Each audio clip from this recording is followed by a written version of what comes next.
International women's டேல இந்த மீட்டிங்ல நிறைய லேடிஸ் இருக்கிறதா சொன்னாங்க. I am extremely happy to hear it. ஏன்னா நாங்க நார்மலி இந்த மீட்டிங்ஸ் எல்லாம் பெண்களை பாக்குறது கொஞ்சம் கம்மி தான். இந்த மீட்டிங்ல நிறைய பேர் வந்திருக்காங்கன்னு சொன்னாங்க. I am very happy to hear that. ஏன்னா இப்ப வந்து நம்மளுடைய முன்னேற்றம் தான் நாட்டோட முன்னேற்றம்னு ஆயிப்போச்சு. ஏன்னா 47% இருக்கிறோம் விமனு. நம்ம எப்ப முன்னேறோமோ அப்பதான் அந்த நாடே முன்னேறும் அப்படின்னு நம்மளோட முன்னேற்றத்துல எல்லாருமே ஆர்வம் காமிக்கிறாங்க. அதனாலதான் இந்த இன்டர்நேஷனல் விமன்ஸ் டே செலிப்ரேட் பண்றாங்க. அந்த இன்டர்நேஷனல் விமன்ஸ் டேல ஒரு வருஷமும் ஒரு ஸ்லோகன் கொண்டு வருவாங்க. இந்த வருஷம் என்ன ஸ்லோகன் அப்படின்னு பாத்தீங்கன்னா உங்களுக்கு ஸ்கிரீன்ல தெரியுது இல்லையா, ஆக்ஸலரேட் ஆக்ஷன் அப்படின்னு. அதுதான் இந்த வருஷ ஸ்லோகன். என்ன ஆக்ஷன், நம்ம வந்து ஒரு விதத்திலயும் முன்னேறணும் அப்படிங்கறத அவங்க எதிர்பார்க்கிற ஆக்ஷன். பட் நம்ம முக்கியமா இதுல முன்னேறணும் அப்படின்னு பாத்தீங்கன்னா பொருளாதாரத்துல. ஏன்னா financial freedom is the only freedom. எல்லாருக்கும் தேவையான ஒரு ஃப்ரீடம் அப்படின்னா அது பினான்சியல் ஃப்ரீடம். அது மென்னுக்கு ஆல்மோஸ்ட் ஒரு 60% இருக்கு. பட் நம்ம லேடிஸ்க்கு அதுல பாதி கூட இல்ல. சோ அது வந்து எப்படி நம்ம ஸ்ட்ரெங்தன் பண்றது, அதை ஸ்ட்ரெங்தன் பண்றது மூலமா நாமளும் நம்ம ஃபேமிலியும் ஸ்ட்ரெங்தன் ஆகி நம்ம நாடும் முன்னேறும் அப்படின்னாக்கா why can't we try? So நம்ம அதை பத்தி பேசுறது தான் இன்னைக்கு வந்திருக்கோம். முதல்ல நெக்ஸ்ட் ஒரு சின்ன குவிஸ்னா ஒன்னும் பெரிய தலைப்போற விஷயம் இல்லைங்க. அநேகமா எல்லாருக்குமே சாதாரணமா தெரிஞ்சிக்கக்கூடிய ஒரு கேள்விகள் தான். ஃபர்ஸ்ட் கேள்வி என்ன அப்படின்னு பாத்தீங்கன்னா, வருமானத்துல ஒவ்வொரு மாசமும் நம்ம எவ்வளவு சேமிக்கணும், எத்தனை % சேமிக்கிறது நல்லது? அதாவது நம்ம 100 சேமிப்போம் இல்ல 10 சேமிக்காம கூட இருக்கோம். பொருளாதார நிபுணர்கள் என்ன சொல்றாங்க? வா, உடனே அப்படியே பறந்து வருது answer. I am so happy to see this. So ரொம்ப அழகா சொல்லியிருக்கீங்க. 30% தான் கரெக்ட் ஆன்சர். சோ பொருளாதார நிபுணர்கள் என்ன சொல்றாங்கன்னா, உங்களோட இதுல நீங்க 30% சேவ் பண்ணீங்கன்னா மோர் தென் சஃபிஷியன்ட் அப்படின்றாங்க. I am very happy to see நிறைய பேர் 30ங்கிற ஆன்சர் கொடுத்துருக்கீங்க. அடுத்த கொஸ்டின் என்ன அப்படின்னு பாத்தீங்கன்னா, கிரெடிட் கார்டுல வருஷாந்திர வட்டி விகிதம் எவ்வளவு? வருஷ வட்டி விகிதம் எவ்வளவு? சி கரெக்டுங்க. என்ன எடுத்த உடனே அப்புறம் நான் என்ன பேசுறது? சோ கரெக்டா சொன்னீங்க. 35 to 40%. அவங்க போடுறது 36%. அதுக்கப்புறம் சின்னதா கட்டணம் அது லொஸ்க்குன்னு எதையாவது சேர்த்து 38 வரைக்கும் கொண்டு போயிடுறாங்க. யோசிச்சு பாருங்க, நம்ம ஒரு ஹோம் லோன் வேணும் அப்படின்னா 7%, 8% இருக்கா, இன்னும் அதை விட கீழே இருக்கான்னு தேடுறோம். ஆனா ஒரு கிரெடிட் கார்டுல கண்ணை மூடிட்டு 35 to 40% பே பண்றோம். சோ அது அவசியமா யோசிங்க. கிரெடிட் கார்டை யூஸ் பண்றதுக்கு, நல்லபடியா யூஸ் பண்றதுக்கும் வழிகள் இருக்கு. அதை பத்தி இன்னொரு வாட்டி பேசலாம். கிரெடிட் கார்டு தவறு கிடையாது, அதை நம்ம ஹேண்டில் பண்றது முக்கியம். அடுத்த கொஸ்டின் என்ன அப்படின்னு பாத்தீங்கன்னா, இந்த கீழ்கண்ட விஷயங்கள்ல எது வங்கி சார்ந்தது? பேங்க் சேர்ந்தது சிப்பா, என்எஸ்டியா, இஎம்ஐயா? இஎம்ஐ கரெக்டுங்க. இது வந்து லோன் நம்ம வாங்கும் போது நம்ம இஎம்ஐ கட்டுறோம் பேங்க்ல. சோ இஎம்ஐ தான் வங்கி சார்ந்தது. NSC post office, SIP mutual fund. Correct. எல்லாருமே நான் கரெக்டா ஆன்சர் பண்றீங்க. அடுத்த கொஸ்டின் என்னன்னு பாத்தீங்கன்னா, இன்னைக்கு அப்ராக்சிமேட்டா 1 கிராம் கோல்டு விலை என்ன? 22 carat gold 1 gram. C is the right answer. Mister Kumar and mister Selva எல்லாரும் இப்படி பட்டு ஆன்சர் பண்றாங்களே, நான் இதுக்கு மேல பேசணுமான்னு எனக்கு தெரியல. எல்லாரும் ஃபுல் நாலேஜோட வந்திருக்காங்க. I am so happy to see this. So next ஸ்லைடுக்கு போலாம். ரைட். பணம் நம்ம வள்ளுவர் அழகா சொல்லியிருக்காரு, பொருள் இல்லாருக்கு இவ்வுலகு இல்லை அப்படின்னு சொல்லியிருக்காரு. அது ஆண்களுக்கும் பொருத்தம், பெண்களுக்கும் பொருத்தம். சோ பணம்ங்கிறது ரொம்ப முக்கியம். எல்லாம் அதை சுத்திதான் எல்லாமே சுழன்றுட்டு இருக்கு இன்னைக்கு. ஆனா அடுத்த மாதிரி பாத்தீங்கன்னா, பணம் வந்து முக்கியமா பெண்களுக்கு ஏன் அவசியம் அப்படின்னு பாத்தீங்கன்னா, பெண்களுக்கு வந்து லாஞ்சவிட்டி, நீண்ட ஆயுள் இருக்கு. நல்லா யோசிச்சு பாருங்க, உங்க வீட்டுல அநேகமா 3 பாட்டிக்கு ஒரே ஒரு தாத்தா தான் இருப்பாரு. 3 பாட்டி இருப்பாங்க, ஒரு தாத்தா தான் இருப்பாரு. அந்த அளவுக்கு பெண்களுக்கு 10 வருஷமாவது அதிகமா இருக்குன்னு சொல்லி சயின்டிஸ்டா ப்ரூவ் பண்ணிருக்காங்க.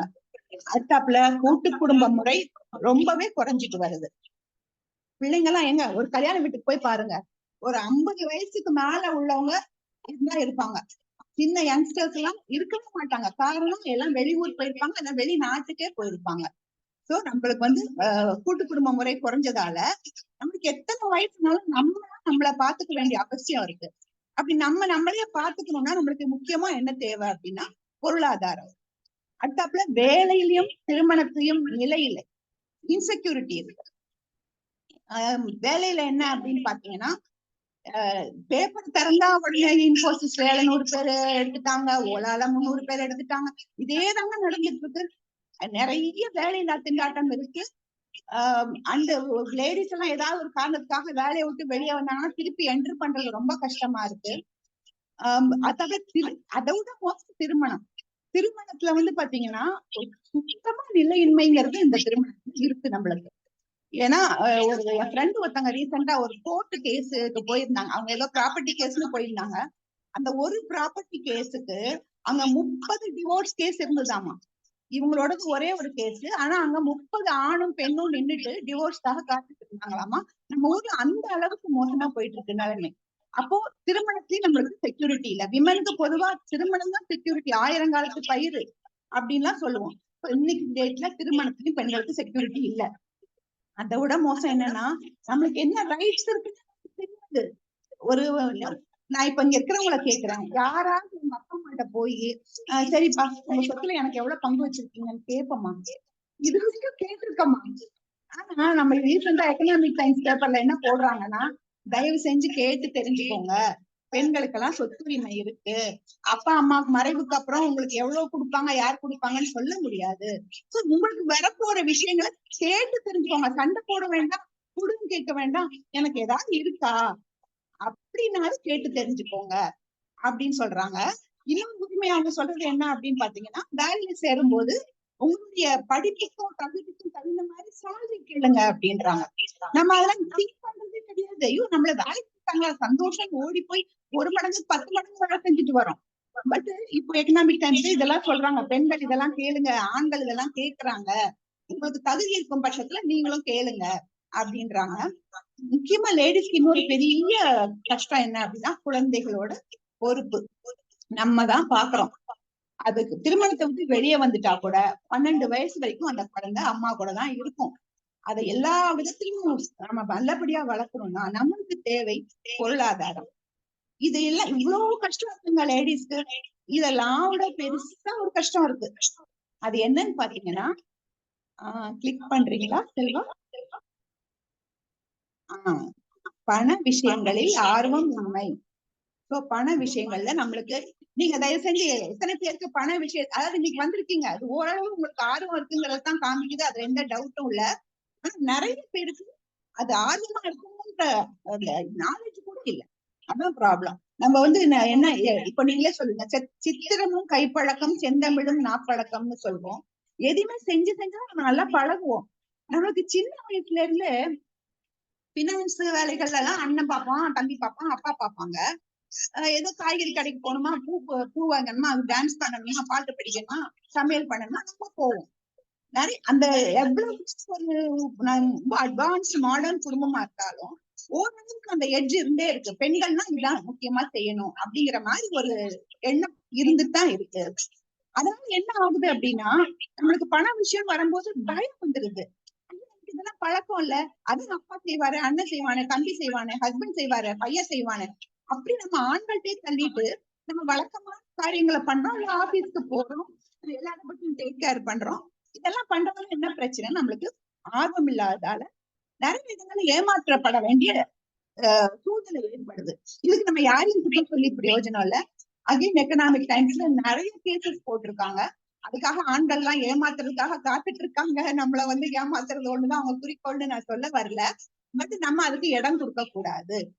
நிறைய லேடிஸ் ஒர்க் பண்ணிட்டு ஒரு சொத்து வாங்கும் போது எனக்கு ஆபீஸ்ல வேலை இருக்கு, எனக்கு அந்த ரெஜிஸ்டர் ஆபீஸ்ல வந்து உட்கார பிடிக்கல அப்படின்னு சொல்லிட்டு ஃபுல் ரெஸ்பான்சிபிலிட்டி ஹஸ்பண்டோ யாரோ ஒருத்தவங்க கிட்ட கொடுத்துட்டு போயிடுறாங்க, அப்பா கிட்டயோ கொடுத்துட்டு போயிடுறாங்க. அவங்க பேரு தான் சொத்து ரிஜிஸ்டர் ஆகும். இவங்க வீடு அந்த இடத்துல இல்லாதவங்க பேர்ல எப்படி சொத்து ரிஜிஸ்டர் பண்ண முடியும்? அதுக்கப்புறம் ப்ராப்ளம் வரும்போது இவங்க கையில எந்த சொத்தும் இருக்கிறதுல, ஈவன் இவங்க மணியில் தான் அவ்வளோ வாங்கி, ஆனா இவங்களுக்கு அந்த சொத்துல எந்த உரிமையும் இருக்காது. இப்படி வீட்டை விட்டு அனாதையா வெளியே வந்த பெண்களை பத்தி எக்கனாமிக் டைம்ஸ்ல அத்தனை கதைகள் போட்டிருக்காங்க. சோ பண விஷயத்துல கண்டிப்பா நம்மளுக்கு ஆர்வம் தேவை. சரி, ஓகே. பண விஷயம் அடுத்த ஸ்டைலுங்க. பண விஷயத்துல நம்மளுக்கு ஆர்வம் இருக்கு ஓரளவு. இன்னைக்கு நம்ம வந்துட்டோம். பட் எப்படி நம்ம லைஃப் லாங்கா இன்னைக்கு பணம் வருதுங்க, லைஃப் லாங்கா இதை எப்படி கொண்டு போறது? நம்ம வேற லாஞ்சவிட்டின்னு பேசிட்டோம், நீண்ட ஆயுள் இருக்குன்னு சொல்றோம், நம்மளை காப்பாத்துறதுக்கு யாரும் இல்லைன்னு சொல்றோம். அப்ப லைஃப் லாங்கா நம்ம அந்த பணம் நம்மளுக்கு உதவியா வரணும். இன்னைக்கு ஒரு நாள் வந்து பிரயோஜனம் இல்லை அப்படின்னாக்கா அதுக்கு என்ன ஒரு சீக்ரெட் சாஸ்ன்னு சொல்லுவாங்க, ஒரு ரகசிய மந்திரம் ஒண்ணு இருக்கு. அதுக்கு பேர் தான் பாசிவ் இன்கம். பாசிவ் இன்கம் அப்படின்னா இது நம்ம கூட லைஃப் லாங்கா வரும். இதுல வந்து இன்கம்லயே 2 விஷயம் இருக்குங்க.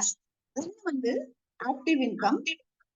அதுல வந்து பாத்தீங்கன்னா நம்ம செயல் மூலமா வரக்கூடிய வருமானம். நீங்க வேலைக்கு போனீங்கன்னா உங்களுக்கு சேலரி வரும், பிசினஸ் பண்ணீங்கன்னா ப்ராஃபிட் வரும், இல்ல நீங்க ஒரு டாக்டரா இருந்தீங்கன்னா உங்களுக்கு ஒரு ஃபீஸ் வரும். இதெல்லாம் எவ்வளவு நாள் வரும்? நம்ம ஓடி ஆடி வேலை செய்யற வரைக்கும், மேக்சிமம் 60 வயசு வரைக்கும் வரும். நம்ம உடம்புல தெம்பு குறைஞ்சிச்சுன்னா இந்த வருமானமும் குறைஞ்சு அநேகமா நின்னே போயிடும். அதுவே பாசிவ் இன்கம் அப்படின்னு பாத்தீங்கன்னா அந்த பணம் நம்ம பணத்துக்காக உழைக்க வேண்டாம், பணம் நம்மளுக்காக உழைக்கும். நம்ம படுத்து கிடந்து பெட்லயே இருந்தா கூட அந்த பணம் நம்மளை காப்பாத்து. ஃபார் எக்ஸாம்பிள் நீங்க ஒரு வீடு வாங்கி வச்சிருக்கீங்கன்னா உங்களுக்கு ஒரு வாடகை வரும். நீங்க ஒரு ஒரு ஒரு பேங்க்லயோ எஃப்டியோ என்ன மாதிரி போட்டீங்கன்னா வட்டி வருமானம் வரும். இல்லைன்னா நீங்க மியூச்சுவல் ஃபண்ட், ஸ்டாக் மார்க்கெட்ல எல்லாம் உங்களுக்கு டிவிடெண்ட் வரும், கேபிட்டல் அப்ரிசியேஷன் வரும். இதெல்லாம் நம்ம ஒர்க் பண்றமோ பண்ணலையோ ஒரு தடவை வாங்கி வச்சுட்டோம்னா லைஃப் லாங்கா நம்மளுக்கு வந்து தொடர்ந்துட்டே இருக்கும்.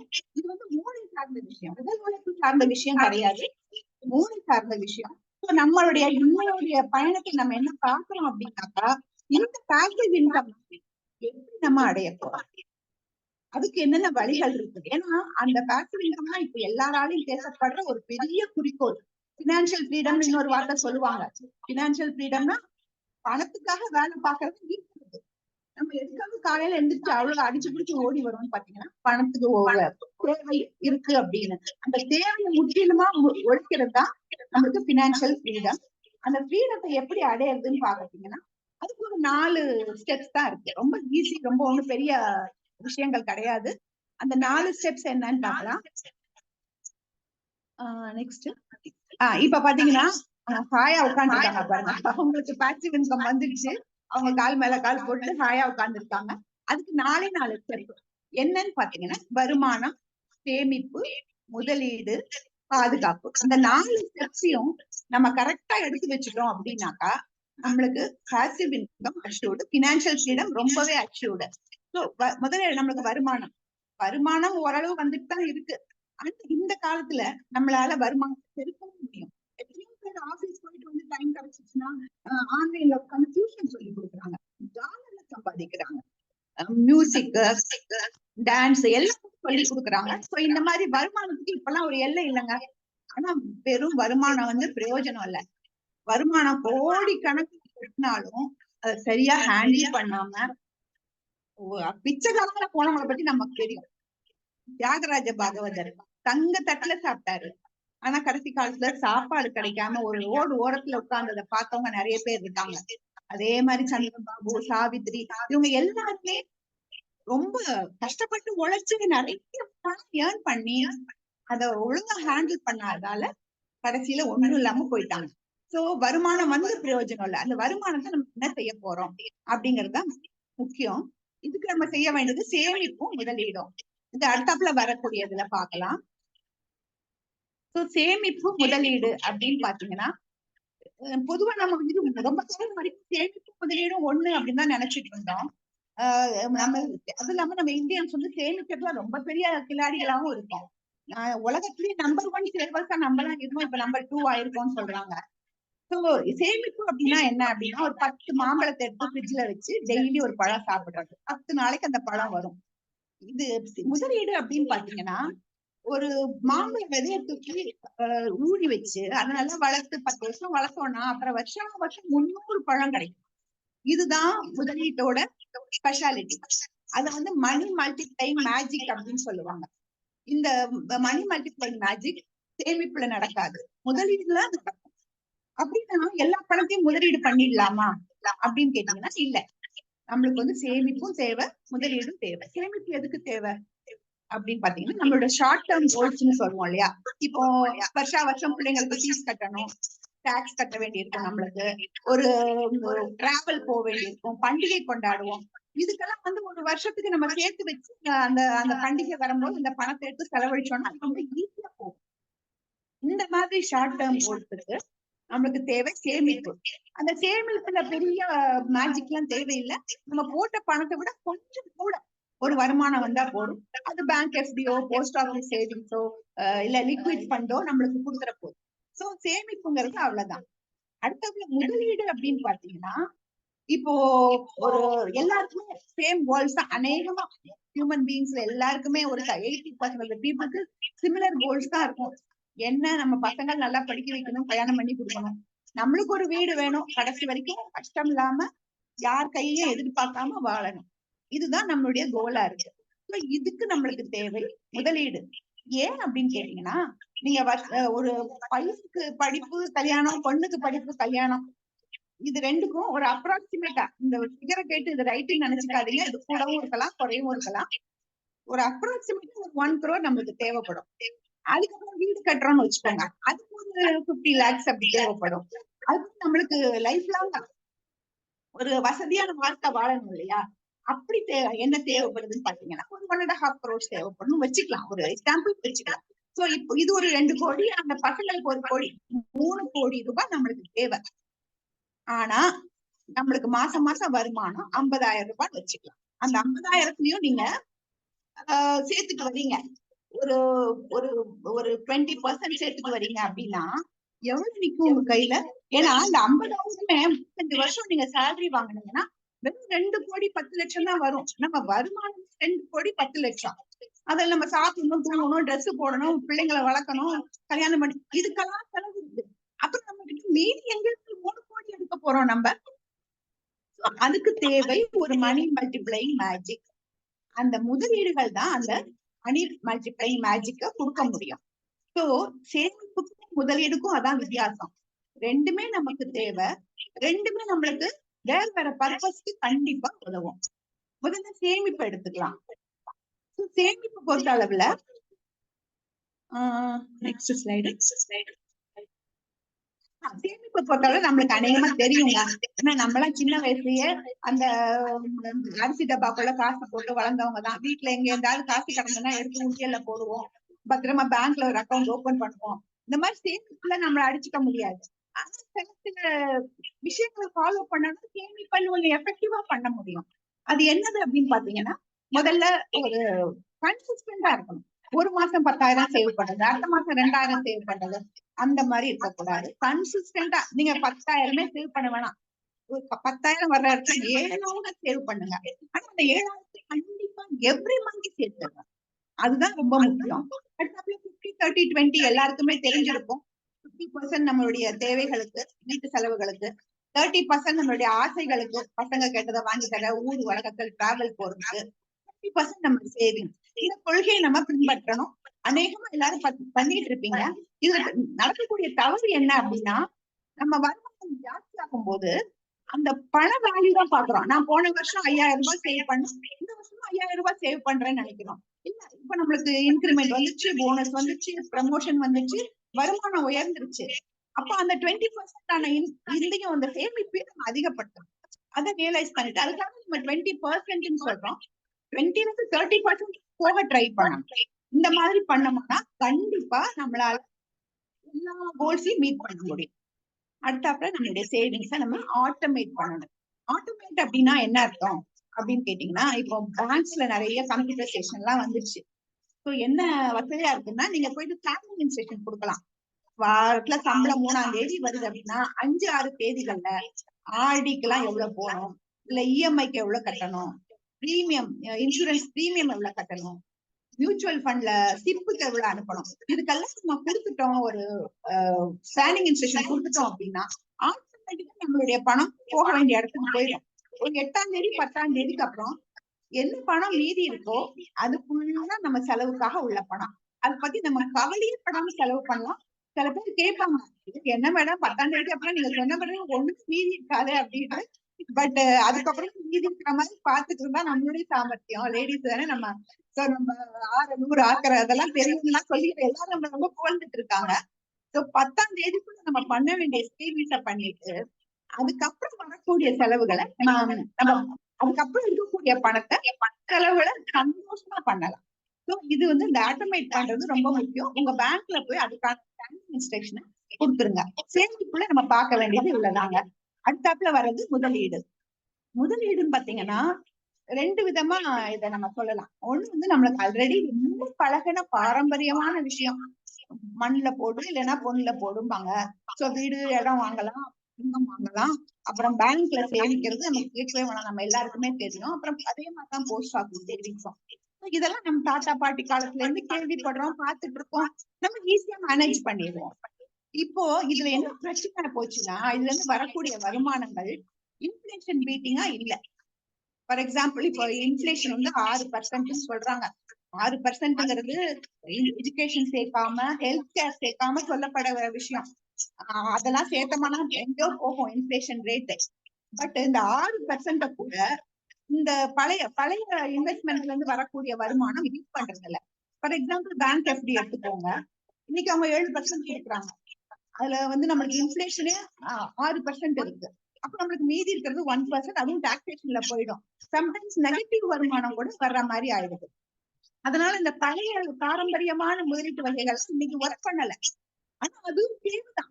நம்மளுக்கு வந்து ஒரேடியா எனக்கு இது வேண்டாம்னு கூட வைக்க முடியாது. அது ஒரு ஸ்டெபிலிட்டிக்காக நம்ம அது ஓரளவு பண்ணிக்கிட்டு குரோத்துக்காக நம்ம போக வேண்டிய விஷயம் இந்த புதிய இன்வெஸ்ட்மெண்ட்ஸ். இந்த புதிய இன்வெஸ்ட்மெண்ட்ஸ்ல என்னெல்லாம் இருக்குன்னு பாத்தீங்கன்னா, பாண்ட்ஸ், கார்பரேட் பாண்ட் இருக்கு, கவர்மெண்ட் பாண்ட் இருக்கு. அவங்க எல்லாம் ஒரு 9 to 11% வரைக்கும் நம்மளுக்கு வட்டி கொடுக்குறாங்க. அதுக்கப்புறம் மியூச்சுவல் ஃபண்ட் கடந்த 4-5 வருஷங்கள்ல அந்த ஓட்டம் முடிச்சு மக்கள் அவ்வளவு பேர். யாரு மியூச்சுவல் ஃபண்ட்ல ஆல்ரெடி சிப் வச்சிருக்கீங்க? பிளீஸ் எக்ஸ் மாத்திரம் டைப் பண்ணுங்க.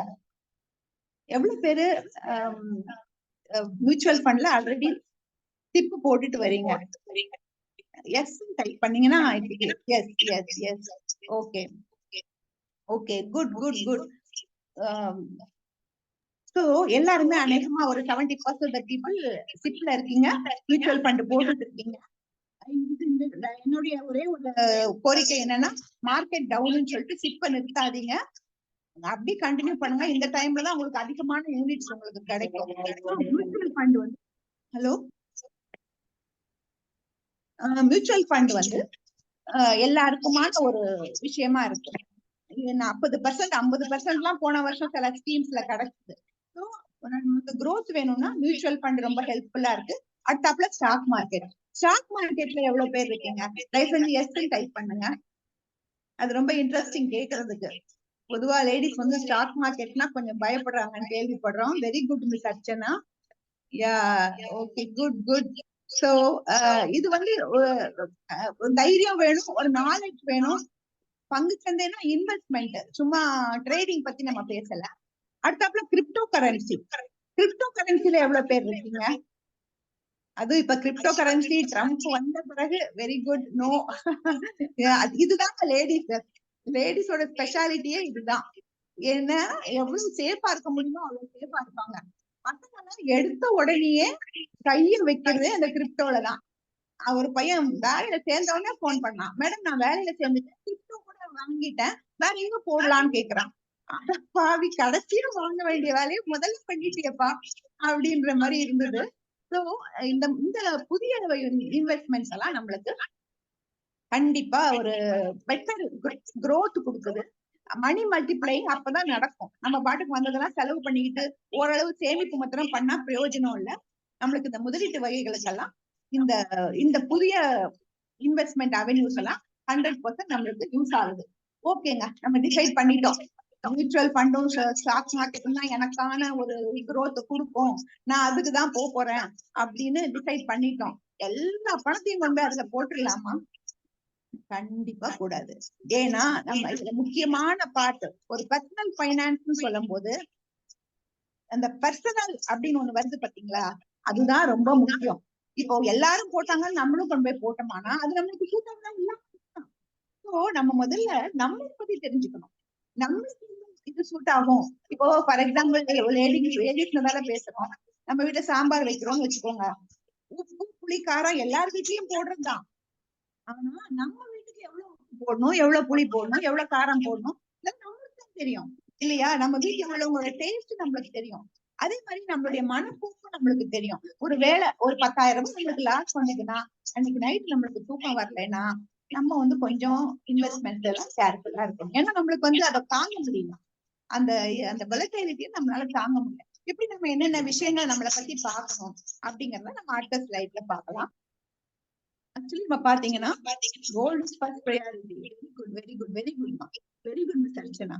So that is a play. Gold is the flavor of the season. Gold எப்பவுமே இந்த மாதிரியா போகும்னு சொல்ல முடியாது. அது நல்லா போகும். அப்புறம் கொஞ்ச நாளைக்கு கொஞ்சம் இறங்கிட்டு அப்படியே சைட் வேஸ்லயே போகும். திடீர்னு 10 வருஷம் கழிச்சு மறுபடியும் ஏறும். அதுதான் கோல்டோட நேச்சர். நம்ம அதை புரிஞ்சுட்டு நம்ம அதை அட்ஜஸ்ட் பண்ணிக்கணும்.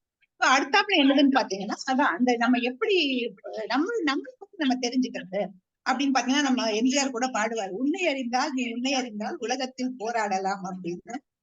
அது மாதிரி இப்போ நம்மளை பத்தி நம்ம எப்படி தெரிஞ்சுக்க போறோம் அப்படின்னா நம்மளுடைய வயசு என்ன, ஒரு 25-30 வயசுனா ஒரு லாஸ் வந்தா கூட எழுந்திருச்சு மறுபடியும் தட்டி விட்டுட்டு வேற கிளாஸ் இன்வெஸ்ட் பண்ணிட்டு போயிட்டே இருக்கலாம். இப்ப ரீசெண்டா பேப்பர்ல படிச்சேங்க, ஒரு 55 வயசு ஒரு மனிதர் தன்னோட வீட்டை விட்டு ஸ்டாக் மார்க்கெட்ல அதுவும் இந்த எஃப்என்டோல போட்டு விளையாடி இருக்காரு. ஃபுல்லா 90% போயிடுச்சு. இந்த 90% 55 வயசுல அவர் எப்படி சம்பாதிக்க போறாரு? இதுவே ஒரு 25 வயசு பையன் பண்ணியிருந்தா தப்பே இல்லை. அதனால வயசுங்கிறது ரொம்ப ரொம்ப முக்கியம். அடுத்தாப்புல குடும்பம். நம்ம குடும்பத்துல எத்தனை பேர் இருக்காங்க, அவங்க எல்லாம் எந்த வயசுல இருக்காங்க, வயசானவங்களா, யங்ஸ்டர்ஸா, நம்ம அவங்கள வளர்க்கணுமா, அவங்கள டேக் கேர் பண்ணணுமா, இல்ல அவங்க நம்ம கூட ஏர்ன் பண்றாங்களா, நம்மளோட ஃபேமிலி ப்ரொஃபைல் என்ன, அதை வச்சுதான் நம்ம இன்வெஸ்ட்மெண்ட்ஸை நம்ம டிசைட் பண்ண முடியும். அதே மாதிரி வருமானம். ஒரு நம்ம 4 பேர் இருக்கோம் வீட்டுலன்னா எவ்வளவு பேர் சம்பாதிக்கிறோம்? ஒரே ஆள் சம்பாதிச்சு இன்னும் 4 பேர் சாப்பிடுறோமா, இல்ல 2 பேர் சம்பாதிக்கிறோமா? அது ரொம்ப முக்கியம். வெறும் வருமானம் பத்தாது. நம்ம உபரின்னு சொல்லுவாங்க, சர்ப்ளஸ். அந்த சர்ப்ளஸ் எவ்வளவு இருக்குங்கிறது ரொம்ப ரொம்ப முக்கியம். ஏன்னா நீங்க 40,000 சம்பாதிக்கலாம், அந்த 40,000 நீங்க செலவு பண்ணிட்டீங்கன்னா சர்ப்ளஸ் எங்க வருது? சோ வருமானத்தோட அதிகமான இம்பார்ட்டன்ஸ் சர்ப்ளஸ் தான் கொடுக்கணும். எவ்வளவு சர்ப்ளஸ் இருக்கோ அவ்வளவு நம்ம இன்வெஸ்ட் பண்ண முடியும். அதுக்கான இன்வெஸ்ட்மெண்ட் கோல் என்ன அப்படிங்கறத நம்ம பார்க்க முடியும். அந்த மாதிரி அடுத்தாப்புல வரக்கூடியது கோல்ஸ். லைஃப்ல பொதுவா எல்லாருக்குமே ஒரே மாதிரியான கோல்ஸ் தான். அப்படியே சொன்ன மாதிரி பிள்ளைங்க படிப்பு, நம்ம வீடு கட்டணும், ஒரு ஹெல்த்த பாக்கணும், வயசு காலம் வரைக்கும் நல்லபடியா இருக்கணும். இதுதான் எல்லாருக்குமே அநேகமா கோல்ஸ். கொஞ்சம் டிராவல் ஆசைப்படுறவங்க இருக்காங்க. நம்மளுடைய கோல் என்ன? நம்ம பொண்ணு பையன் எங்க படிக்க வைக்கணும்? லோக்கலா காலேஜ்ல படிக்க வைக்க போறோமா, இல்ல நம்ம அமெரிக்கா அனுப்ப போறோமா, இல்ல பொண்ணுக்கு கல்யாணம் எங்க பண்ண போறோம், உள்ளூர்ல பண்ண போறோமா, இல்ல டெஸ்டினேஷன் வெட்டிங்னு மால்டைவ்ஸ்ல பண்ண போறோமா? இதெல்லாம் பொறுத்து நம்ம வைக்க வேண்டிய பணமும் அந்த காலம் எல்லாமே வேரி ஆகும். பாத்தீங்கன்னா எவ்வளவு அந்த ஒரு பசங்க 10 வயசு அப்படின்னா உங்களுக்கு இன்னும் 15 வருஷம் இருக்கு இதுக்கெல்லாம் பணம் சேர்க்கறதுக்கு. இல்ல பையனுக்கு 20 வயசு அப்படின்னா அடுத்த 2 வருஷத்துல அவன் காலேஜ் போகணும், அதுக்குள்ள நம்ம பணம் சேர்த்தாகணும், அதுக்கு எவ்வளவு முடியுங்கிற கால்குலேஷன் எல்லாம் இருக்கு. சோ இதெல்லாம் நம்ம கவனிக்கணும். அதே மாதிரி நம்மளுடைய ரிஸ்க் டேக்கிங் கெப்பாசிட்டி. ரிஸ்க் எவ்வளவோ அவ்வளவுதான் ரிட்டர்ன். ஆனா நம்மளால எந்த ரிஸ்க் எடுக்க முடியும், எவ்வளவு ரிஸ்க் எடுக்க முடியும்? நான் முதல்ல சொன்ன மாதிரி நைட் தூக்கமே வராது ரிஸ்க் எடுத்தாக்கா அப்படின்னா நம்ம ரிஸ்க் எடுக்க வேண்டாம். நம்மளை யாரும் கம்பல் பண்ணல. அவங்களுக்கு அளவு டபுள் மேஜிக் எல்லாம் நம்மளுக்கு வேண்டாம். என்னோட நேச்சர் அது ஒட்டு போகாது. நம்ம எவ்வளவு பேருக்கு நம்மளுக்கு அலர்ஜிக் ஃபுட்னா நம்ம சாப்பிட மாட்டோம். அப்ப சாப்பிட்டு வயிற்றுல வந்தா யார்கிட்ட போய் கேட்கறது? அவங்க சாப்பிட்டாங்க, நம்ம சாப்பிட முடியுமா? அது மாதிரி நம்மளுடைய ரிஸ்க் டேக்கிங் கெப்பாசிட்டி என்ன அப்படிங்கறத நம்ம டிசைட் பண்ணிட்டு அதுக்கப்புறம் நம்ம இன்வெஸ்ட்மெண்ட் பத்தின நாலேஜ். ஸோ இன்வெஸ்ட்மெண்ட்ஸ் பத்தின நாலேஜ் நம்மளுக்கு முக்கியமா வேணும். ஒருத்தங்க 10% கோல்டு வச்சுக்கலாமான்னு கேட்டிருக்காங்க. அதுக்காக தான் நான் திருப்பி இதுல சொல்றேன். தனிநபர் பொருளாதாரம். இதுல உங்களுக்கு என்ன கம்ஃபர்ட், நீங்க 50-60% கூட வச்சுக்கோங்க. பட் அடுத்தப்பறம் தங்கம் விலை குறையும், அப்ப நீங்க அதை தாங்கிக்கிறதுக்கு ரெடியா? அதனாலதான் என்ன அப்படின்னா நம்ம எவ்வளவு நம்மளுடைய நேச்சர் தகுந்த மாதிரி நம்ம நீங்க 10% வச்சுட்டு கம்ஃபர்டபுளா இருக்கீங்களா, கண்டிப்பா வச்சுக்கோங்க. சோ இது அதுக்காக திருப்பி நம்ம சொல்றது, இது பர்சனல் ஃபைனான்ஸ். எல்லாமே உங்களை ஸ்டடி பண்ணிக்கோங்க. உங்களால அது வரக்கூடிய எல்லா இதையும் தாங்க முடியும். மியூச்சுவல் ஃபண்ட்ல போடுறோம், மியூச்சுவல் ஃபண்டோ ஸ்டாக் மார்க்கெட்டோ கீழே போகுது கொடுத்துக்கிறோம்ல, அது மாதிரி நம்ம டென்ஷன் ஆகாம இருக்கிறதுக்கு நம்மளுடைய நேச்சரை நம்ம உருவாக்கிக்கணும். அதனாலதான் இந்த ஸ்லைடு ரொம்ப முக்கியமா நம்ம அதை பத்தி பேசுறோம். அடுத்தாப்புல என்னதுன்னு பாத்தீங்கன்னா நம்மளுக்கு வேண்டிய பாதுகாப்பு. நம்ம பணத்தை கஷ்டப்பட்டு சேர்த்துட்டோம், ஆனா அந்த பணம் மொத்தமா பறி போகுறது எந்த இடத்துலன்னு பாத்தீங்கன்னா ஹெல்த் இன்சூரன்ஸ் அண்ட் உயிர் போகிறது. அந்த பிள்ளைங்களுக்கு கூட அந்த பணம் கிடைக்காம போறதுக்கு வாய்ப்பு இருக்கு. ஸோ ஹெல்த் இன்சூரன்ஸ் ரொம்ப முக்கியம். அதுவும் எஸ்பெஷலி கோவிட்க்கு அப்புறம் எல்லாருமே அதை ரியலைஸ் பண்ணிட்டாங்க. ஹெல்த் இன்சூரன்ஸ் வந்து ஆஸ்பத்திரிக்கு போனோம்னா பணம் அப்படியே 10 வருஷம் சம்பாதிச்சது 10 நாள்ல பறந்து போகுது. அதனால ஹெல்த் இன்சூரன்ஸ் தேவை. அதுக்கப்புறம் நம்ம முந்தியெல்லாம் இன்சூரன்ஸ் தான் இன்வெஸ்ட்மெண்ட் நினைச்சு ஏமாந்துட்டு இருந்தோம். இப்ப நமக்கு தெரிஞ்சிருச்சு டேர்ம் இன்சூரன்ஸ் தான் பெஸ்ட். ஸோ டேர்ம் இன்சூரன்ஸ் நம்மளுக்கு கண்டிப்பா தேவை. சோ இந்த 2 பாதுகாப்பு தவிர இன்னொரு பாதுகாப்பு இருக்கும். அது என்னதுன்னு நம்ம அடுத்த ஸ்லைட்ல பார்க்கலாம். அது வந்து கப்பல் வந்து பாத்தீங்கன்னா ரொம்ப கடல்ல தத்தளிச்சிட்டு இருக்கு. எவ்வளவு பெரிய ஃப்ளோட்டிங் சிட்டின்னு சொல்லி ஸ்டீல்லயே கட்டியிருந்தா கூட நிறைய டைம் இப்படி கப்பல்கள் வந்து கடல்ல தத்தளிக்கும். புயல் டைம்ல தத்தளிச்சு. ஆனா சில கப்பல்கள் மட்டும்தான் முழுகும். எல்லா கப்பலும் முழுகிடாது. கப்பல் ஏன் முழுகுதுன்னு பாத்தீங்கன்னா அதுல வந்து ஒரு சின்ன ஹோல் ஃபார்ம் ஆச்சுன்னா அந்த எப்பேற்பட்ட பெரிய கப்பலும் முழுகிடும். நம்ம லைஃப்லயும் அந்த மாதிரி ஒரு சின்ன ஹோல் ஃபார்ம் ஆகிறதுக்கு வாய்ப்பு இருக்கு. அதுதான் லைஃப் ஸ்டைல் பணவீக்கம். அதாவது லைஃப் ஸ்டைல் பணவீக்கம் அப்படின்னா என்னதுன்னா, இன்னைக்கு நம்ம ஆர்டினரியா காஃபி குடிச்சிட்டு இருக்கோம். நாளைக்கு ஒரு இன்கிரிமெண்டோ இல்லைன்னா ஒரு வந்தோடனே அந்த காஃபியோட பிளேவரே மாறிடும். நம்ம இன்னும் கொஞ்சம் ஹையர் ரெஸ்டாரண்ட்ல போய் குடிப்போம். அதுக்கப்புறம் ட்ரெஸ்ஸும் அப்படிதான். நம்ம போனா நம்ம பிடிச்சிருப்பா நல்லதா வாங்குவோம். பட் இமேஜின் பண்ணிக்கிறோம் நான் இந்த லெவல்ல இருக்கேன், நான் வந்து இப்போ இது மாதிரி நான் பண்ணிதான் ஆகணும் அப்படின்னு சொல்லிட்டு வருமானம் வர வர நம்மளுடைய செலவு நம்ம ஜாஸ்தி பண்ணிட்டே போறோம். வருமானம் வந்தா நான் முதல் சொன்ன 50, 30, 20% இருக்கு குடிச்சுக்கோங்க. அதை நீங்க மாற்ற வேண்டிய அவசியமே இல்லை. நீங்க வருமானம் அதிகமா வந்து நீங்க 20% சேவ் பண்ணாலும் உங்க சேவிங்ஸும் அதிகமாக போகுது. சோ நீங்க பணவீக்கத்துக்கு ஆளாயிடாதீங்க. அது வந்து நம்மளுடைய கப்பலையே அது கவுத்து விட்டுரும். இது வரைக்கும் உள்ளதெல்லாம் பாத்தீங்கன்னா எல்லாமே ஆண்களுக்கும் பெண்களுக்கும் பொதுவானதுதான். இன்னைக்கு எல்லாருக்கும் அப்ளை ஆகக்கூடிய விஷயங்கள் தான். ஆனா பெண்களுக்கு முக்கியமா ஒரு சில விஷயங்கள் சொல்ல வேண்டியது இருக்கு. நம்ம இந்த படத்தை பாத்தீங்கன்னா உங்களுக்கே தெரியும். ஒரு சில 100 வருஷங்களுக்கு முன்னால நம்ம அப்படிதான் இருந்தோம். ஒரு ஹஸ்பண்ட் இறந்துட்டாரு அப்படின்னாக்கா உடனே அந்த லேடிய வந்து படாத பாடுபடுத்தி கொண்டு போய் சதியில தள்ளிடுவாங்க. அந்த ஹஸ்பண்டோட சேர்த்து சிதையில தள்ளிடுவாங்க. கொஞ்சம் மேல சோ தள்ளிடுவாங்க. அந்த மாதிரி நிலைமையில தான் இருந்தோம். அதெல்லாம் எவ்வளவோ தாண்டி வந்திருக்கோம். இன்னைக்கு நம்ம அந்த கீழே இருக்கிற படம் மாதிரி ஆயிட்டோம். 24 மணி நேரத்துல 48 மணி நேரத்துல வேலை பாக்குற மாதிரி லேடிஸ் ஆயிட்டோம். பிள்ளைங்களை பாக்குறோம், போன் அட்டன் பண்றோம், சமையல் பண்றோம், வெளியில போறோம். 1008 வேலைகள் நம்மளுக்கு வந்துருச்சு. ஆனாலும் அந்த பெண் முகத்துல சந்தோஷத்தை பாருங்க. ஹாப்பியா பண்ற அந்த lady because she is having the freedom. முன்னாடி அந்த ஃப்ரீடம் இல்ல, இன்னைக்கு அந்த ஃப்ரீடம் இருக்கு. அப்போ இது ஒரு புது அவதாரம் நம்மளுக்கு. நம்ம இதை எப்படி காப்பாத்திக்க போறோம் அப்படிங்கறத நீங்க தான் டிசைட் பண்ணணும். உங்களை நீங்க okay behind every woman there is behind every man there is a woman அப்படிம்பாங்க. பிஹைண்ட் எவ்ரி உமன் யாருங்க இருக்காங்க சொல்லுங்க? யாரு இருக்கா உங்களுக்கு பின்னால உங்களை ஊக்குவிக்கிற மாதிரி? யாரு இருக்காங்க? நீங்க டைப் பண்ணலாம். யாரு உங்களை வந்து இன்னும் மேல போ இன்னும் மேல போன்னு சொல்றாங்க? வெரி குட் ஹஸ்பண்ட் சொல்றாங்க, கொடுத்து வச்சவங்க. நிறைய பேர் ஹஸ்பண்ட் அலோவ் பண்றதால நிறைய பேர் இந்த மீட்டிங்களுக்கே வர முடியுது. சோ ஆனா husband very nice, you are all very lucky people. அப்பா அதுவும் ரொம்ப சந்தோஷமான விஷயம் தான். எக்ஸாக்ட்லி அவர் tells that is the answer I am looking for. என்ன அப்படின்னீங்கன்னா நம்மதான் நம்மளுக்கு ஊக்கத்தை கொடுக்க முடியும். ஹஸ்பண்ட் கொடுப்பாரு, அப்பா கொடுப்பாங்க. ஆனா சில சூழ்நிலைகள் வரும்போது அவங்க இந்த இதெல்லாம் செய்ய முடியாது. வேணாம் போ விட்டுரு, குழந்தை அழுது, குழந்தைய பாரு, நீ வேலையை விட்டுட்டு குழந்தைய பாருன்னு தான் சொல்லுவாங்க.